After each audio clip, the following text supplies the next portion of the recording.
Parlant de jet privé donc, ah, vous vous souvenez, quand Mugbelinga avait des jets privés, qu'il se vantait qu'il était avec jet privé. Mais parce que c'est un peu l'été, après avoir pleuré, mettons un peu de la bonne humeur pour que dans le cœur des hommes-là, applaudissons pour son jet privé.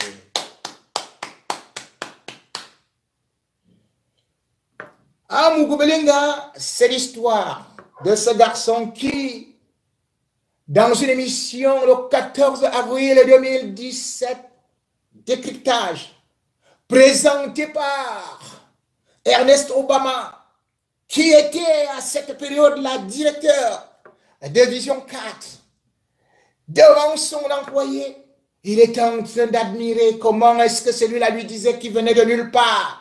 Et il s'était envolé au ciel avec le jet privé. Et tout le Cameroun admirait à Mugbelinga vanter toutes ses accusations, toute sa fortune. Et surtout cet avion, qui disait-il, lorsqu'il le prend tout simplement en location, coûtait 40 millions de francs CFA. On avait applaudi. Mais aujourd'hui, où est garé cet avion? Le jet privé d'Amougou a-t-il perdu les ailes? Flashback sur cette histoire.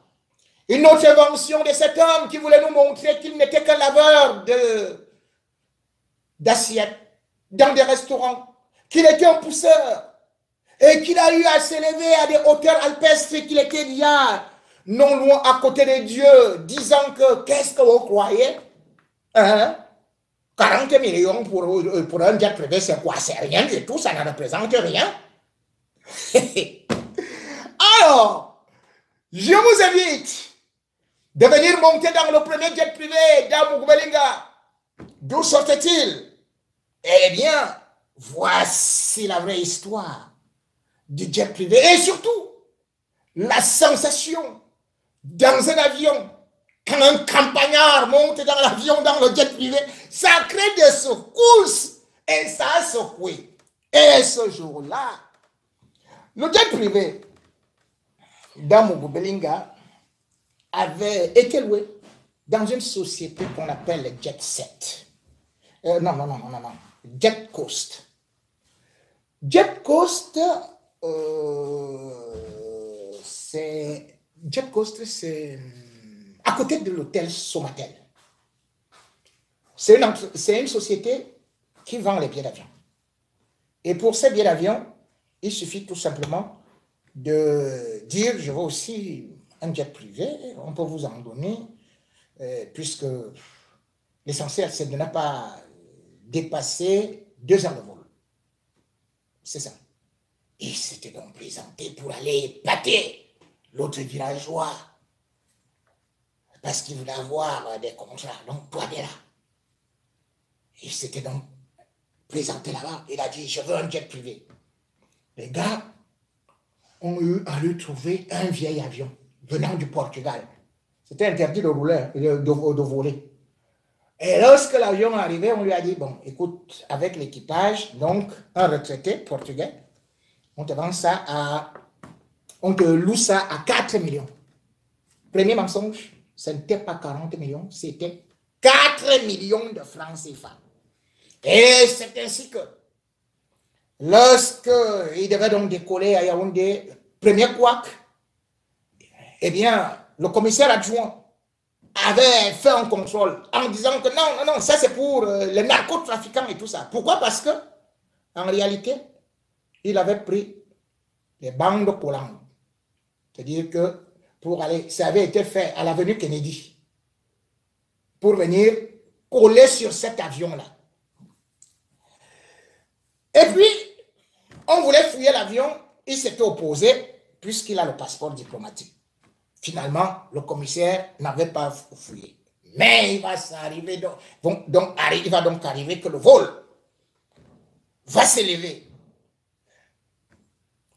À bord, à Mougou, et avec deux nanas, non, trois nanas. Il y a Bernadette, qui travaille toujours à Satellite FM. Il y a sa titulaire, Raïssa, qui habite à Odia. Et puis, à côté de lui, quand il s'entendait encore avec Bachirou. Bachirou, lui aussi, il a sa part. Hein. Il avait aussi sa petite là, Aïcha. Amour, lui, il était avec deux. Alors, ils entrent dans l'avion. L'avion va décoller. Boum! Et quelques temps après le vol, eh bien, l'hôtesse leur sert à manger. Amour, c'est des choses. Il se met à manger. Mais, c'est là où le copilote vient pour souhaiter bon appétit. Amour, regarde comme ça. Il dit, hein? Ce n'est pas le chauffeur ici. Hey! Ce n'est pas le chauffeur ici qui a abandonné le volant pour venir.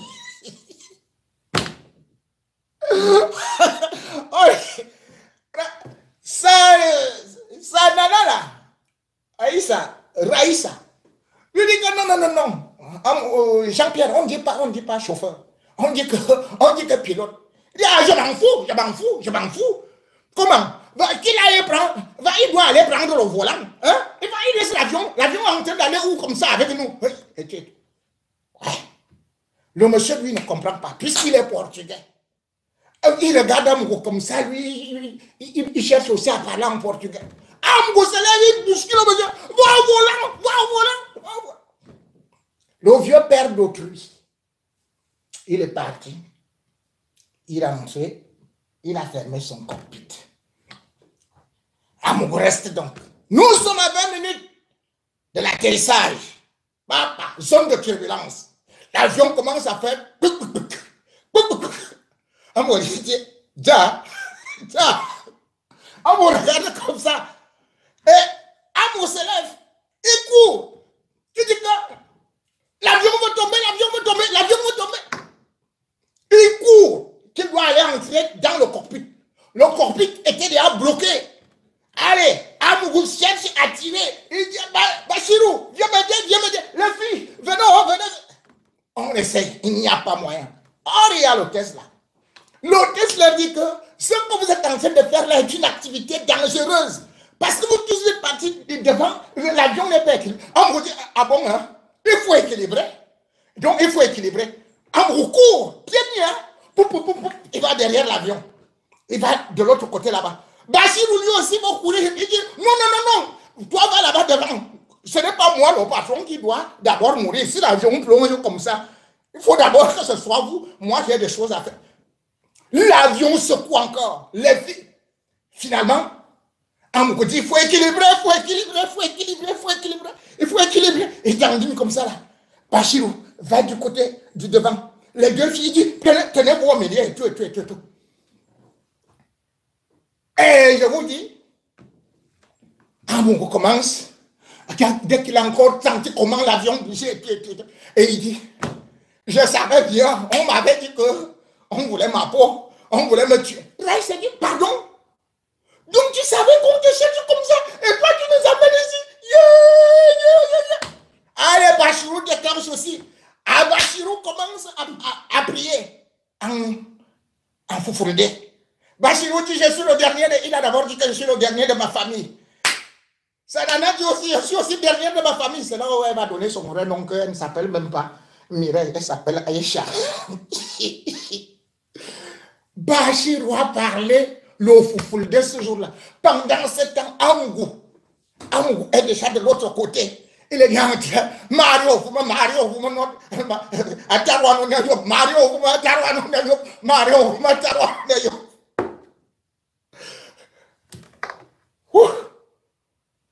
c'était grave. La fille, qu'on appelle donc Raïssa, lorsque ça se calme un peu, elle lui dit que, bébé, viens, allons nous asseoir. Elle dit que, je m'en vais m'asseoir. Pardon, va là-bas. On avait dit. Ça a été une bagarre. Quand tous sont arrivés, certains se disent, après déjà jeté la veste. Et arrivé même, quand il y a l'atterrissage, le gars, il descend. Il dit que il doit aller boxer. Il doit aller boxer le pilote.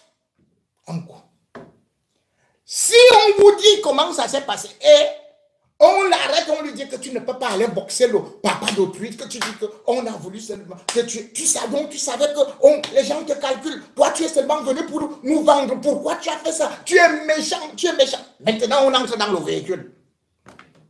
Les filles disent que équilibré. Je ne blâme pas. Hein. Si j'entends ça dehors, si j'entends que j'ai pour venir, on est en train de parler de ça, vous allez me sentir. Ça doit rester entre nous. Tu vois que je connais l'histoire. C'est les histoires de l'été. Je vais souvent vous donner l'été, les aventures dans mon Belinga. Je vais vous gâter comme il fait chaud. On va souvent vous raconter les petites aventures de l'été. Oui, oui, c'est comme ça. Parce que lui, il croit que il liquide les gens à gauche et à droite. Je suis convaincu que le type là, il a les indices. Il a les indices partout ici. Vous savez ce qu'il a fait dernièrement? Il a enlevé, il a couru dans son bureau, il a enlevé tout ce qu'il avait là, comme les faux diplômes qu'il disait là que moi je suis politologue. Les diplômes qu'il avait achetés là à soi. Moi je suis politologue. Il a tout débarrassé.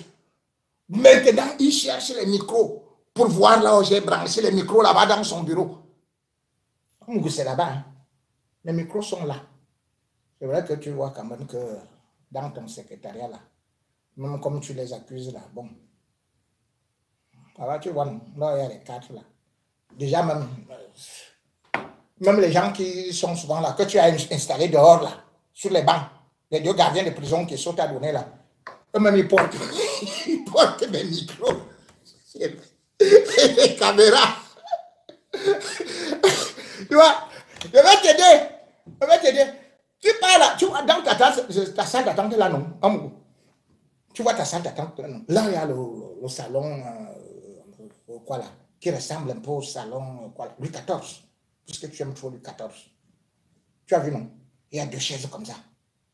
Et puis un canapé, avec la petite table là. Va aussi chercher là-bas. J'ai mis 4 micros. Il faut casser! Derrière ton bureau là, mais c'est là-bas alors où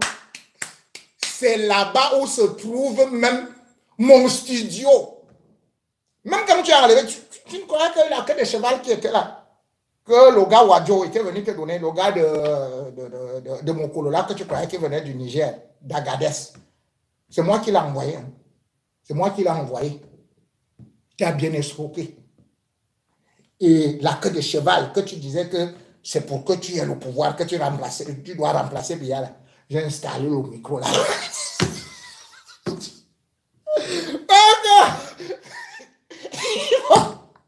Tu vois, dans l'avion, j'avais mes micros. Toi-même partout là sur toi, il y a mes micros. Non, quand tu perds le temps, à dire aux gens comme les défidants que tu vas me tuer, qu'on doit m'espionner. Mais qu'au moment où tu parles toutes les réunions que tu fais même dans l'auberge, je suis au courant, non? Il y a les micros partout sur toi, autour de toi, chez toi, et tout le monde que tu vois à côté de toi. La seule chose que tu dois faire, je te conseille, va te jeter dans la mer. Là-bas, peut-être des micros. Hey, j'ai même un micro qui capte même sous la mer. qui est le micro là est dans ton caleçon. Vraiment, l'été chaud, les aventures dans mon Belinga. En tout cas, j'apprécie quand même le deuxième jet set que, enfin, oui, jet privé que tu avais pris. Hein. Parce que moi, celui-là, c'était 9 millions. Oui, 9 millions. Ça s'était bien passé. Mais sauf que je ne sais pas. Tu vas encore l'utiliser quand? Puisque la dernière fois que tu utilisais un jet déplacé. Ça a dû se faire la dernière fois. Parce que la dernière fois, là, c'était quoi? C'était en mars. Avec ta nouvelle femme, là. Hein? pour aller en République centrafricaine, n'est-ce pas que tu l'as nommée? Tu l'as nommée vice-présidente de Vision Finance. Ça, mais Vision Finance, il n'y a plus rien là-bas. Hein. Tu as tout pris. En tout cas, salut-moi ta femme là. C'est elle-même. N'est-ce pas, l'argent est bon pour tout le monde. Mais comme ton argent va finir un jour, en tout cas, elle viendra souvent te rendre visite. Hein. Là-bas. Une belle villa qui t'attend là-bas. Ah, Kondengi. Tu connais la maison. Sauf si tu vas demander l'affectation dans ta prison préférée. En fou. Pour l'instant. Le mal que tu as fait. Le mal que tu fais. Tout ceci finira par te rattraper. On a beau être dans un avion, on a beau être dans des jets privés,